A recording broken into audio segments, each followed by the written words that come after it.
Assalamualaikum warahmatullahi wabarakatuh. Selamat pagi, selamat siang, selamat sore, dan selamat malam anak-anak. Perkenalkan, nama Ibu Aulia Nurjana. Anak-anak bisa panggil Ibu dengan sebutan Ibu Aul atau Ibu Aulia. Gimana nih anak-anak Ibu di rumah kabarnya? Ibu harap kalian semua di rumah dengan keadaan kondisi yang sehat ya dan juga baik. Nah, dan jangan lupa anak-anak juga tidak boleh melupakan protokol kesehatan ya untuk mencegah penyebaran COVID-19 dengan cara memakai masker, menggunakan hand sanitizer sebelum atau sesudah memegang sesuatu, dan juga mencuci tangan sebelum makan dan sesudah makan, dan juga menjaga jarak. Nah, udah pada makan belum nih anak-anak? Alhamdulillah, sudah ya, pastinya sudah pada makan semua dong. Pastinya kalau anak-anak sudah makan, pasti sudah siap belajar kan? Yeay, kalau sudah siap belajar, mari kita belajar ya sekarang. Nah, ada yang tahu Ibu akan menjelaskan materi tentang apa? Kalau belum ada yang tahu, di sini Ibu akan menjelaskan tentang bencana alam. Nah, menurut anak-anak, bencana alam itu apa sih? Ada yang tahu? Ya, betul sekali. Bencana alam itu adalah peristiwa alam yang mengakibatkan dampak yang sangat besar sekali bagi populasi manusia. Nah, bencana alam di sini ada beberapa jenisnya. Anak-anak ada yang tahu bencana alam itu apa saja? Coba sebutkan. Ibu ingin dengar siapa yang tahu mengenai bencana alam. Ya, betul sekali ya.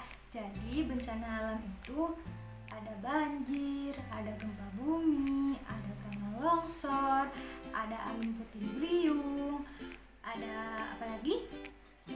Ada banjir bandang dan sebagainya ya. Nah, sekarang Ibu mau nanya nih sama anak-anak. Anak-anak ada yang tahu apa itu bencana alam tanah longsor? Ada yang tahu?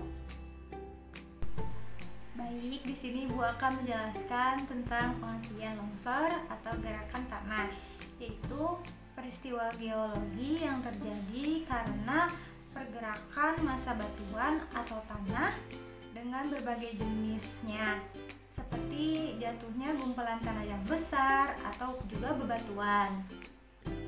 Nah, selanjutnya, apakah anak-anak ada yang tahu mengenai apa aja sih faktor yang dapat mengakibatkan tanah longsor? Ada yang tahu?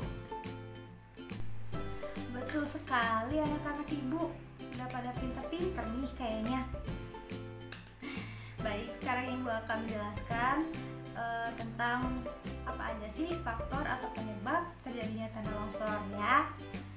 Nah, tanah longsor ini disebabkan karena adanya curah hujan yang tinggi dan juga erosi tanah, ada juga lereng tebing yang terjal, ada juga getaran, dan ada juga lahan pertanian di lereng gunung, dan yang terakhir adanya hutan yang gundul. Nah, hutan yang gundul ini sering ditembangi oleh manusia ya pohonnya. Jadi ketika turun hujan, tanah pun menyerap air lalu terjadinya longsor. Serem juga ya kalau dilihat-lihat tanah longsor itu. Pasti masyarakat di sana yang tinggal di sana kehilangan tempat tinggalnya. Nah, selanjutnya ada ciri-ciri tanah longsor nih. Ada yang tahu apa aja? Kalau tidak ada yang tahu, sekarang Ibu akan jelaskan ya bagaimana ciri-ciri terjadinya tanah longsor. Nah, yang pertama itu sehabis hujan tampak ada retakan pada lereng atau tanah. Dan yang kedua, kerikil berjatuhan dan juga tebing terlihat kurang kokoh atau akan rapuh. Dan yang ketiga, tiba-tiba timbul mata air baru. Dan yang keempat, genangan air saat musim hujan akan lenyap saat akan terjadi longsor. Dan yang kelima, pintu maupun jendela itu sukar terbuka. Sukar terbuka artinya susah terbuka. Yang keenam, pepohonan tampak miring. Dan yang terakhir dan yang ketujuh, halaman rumah atau dalam rumah mendadak ambles ke bawah ya, karena tanahnya itu tidak kuat untuk menopang bagian rumah itu. Nah, sekarang ibu ingin mengajak anak-anak untuk menonton video mengenai bagaimana sih proses terjadinya tanah longsor. Yaudah, sekarang kita lihat ya videonya. Simak ya anak-anak.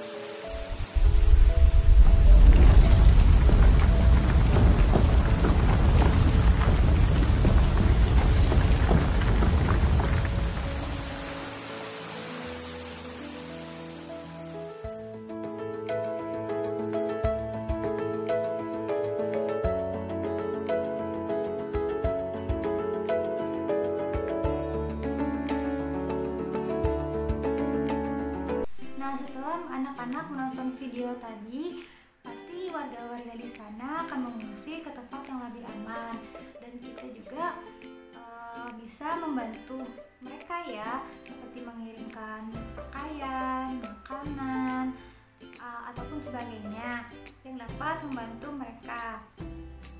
Nah, sekarang di sini ibu akan menjelaskan kembali apa saja dampak adanya tanah longsor ini bagi kehidupan manusia ya.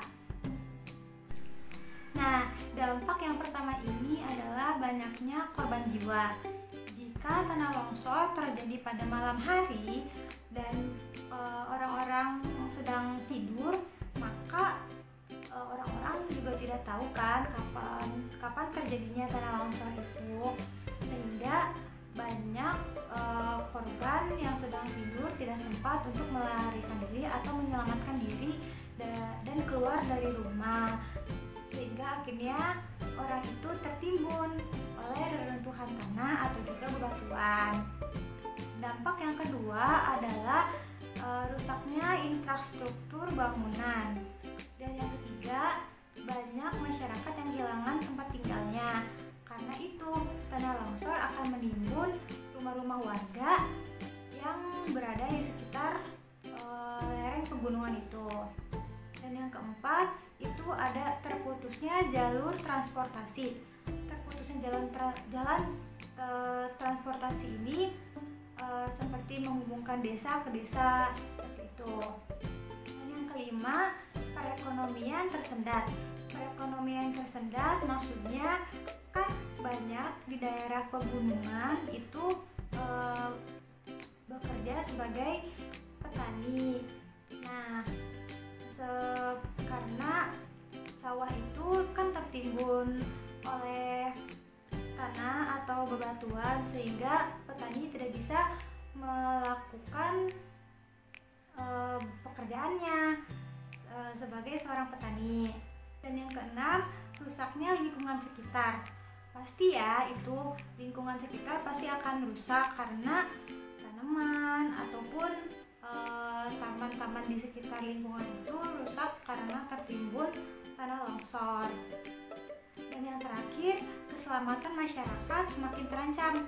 Nah, keselamatan masyarakat semakin terancam ini maksudnya masyarakat harus berhati-hati karena takut jika ada tanah longsor susulan yang akan terjadi lagi, entah itu malam hari, pagi hari, atau siang hari, ataupun juga sore hari.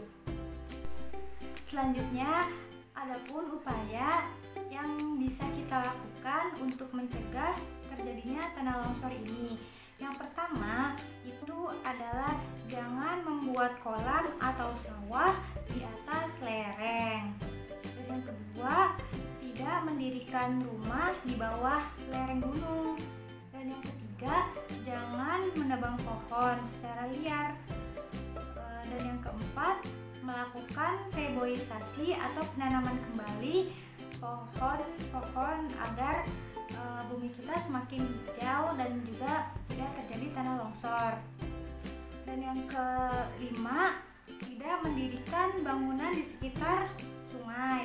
Dan yang keenam, membuat terasering karena itu juga penting untuk mencegah terjadinya tanah longsor ini. Nah, sekarang anak-anak sudah pada tahu kan gimana tentang terjadinya tanah longsor, penyebab, ciri-ciri, dampaknya, dan juga cara menangani tanah longsor ini bagaimana. Nah, jika ada saudara kita yang terkena musibah tanah longsor ini ataupun musibah bencana alam yang lainnya, mari kita doakan agar mereka senantiasa selamat dari bencana tersebut. Nah, sekian pembelajaran dari Ibu. Sampai ketemu di pembelajaran selanjutnya ya. Dadah anak-anak. Wassalamualaikum warahmatullahi wabarakatuh.